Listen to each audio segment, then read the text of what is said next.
Sen mening jigerde canımsın, enimde ididilen barımsın. Atam dey dayancım, dağımsın. Ömrümün manisi vatanım. Eni süydü deyin halalım. Unşolu dey sen hıyalım. Gözlerimi açın humayım. Söyleyen seni aziz vatanım. Ay yıldızlı güneşli asmanım. Bana bak beri bağrı bas yanım. Ayrı derler ıkbalından ıkbalım. Ömrümün manisi sensin vatanım. Ay yıldızlı güneşli asmanım. Bana bak beri bağrı bas yanım. Ayrı derler ıkbalından ıkbalım. Aziz vatanım.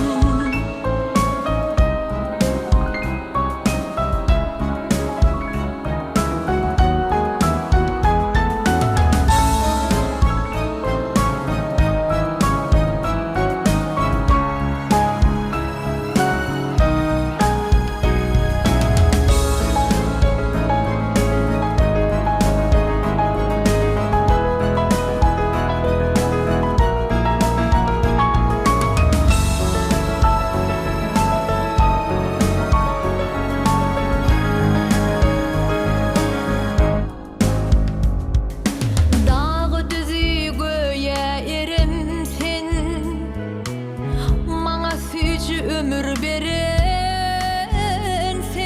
Perzentlerine kucak gerensin. Başımın tacısın vatanım. Senin bilen birdir ıkbalım. Hasıl bolun arzu hıyalım. Arkada serdarlı diyarım. Söyleyen seni aziz vatanım. Ay yıldızlı güneşli asmanım. Bana bak beri bağrı bas yanım. Ayrı derler ıkbalından ıkbalım. Ömrümün manisi sensin vatanım. Ay yıldızlı güneşli asmanım. Bana bak beri bağrı bas yanım. Ayrı derler ıkbalından ıkbalım. Benim vatanım. Aziz vatanım.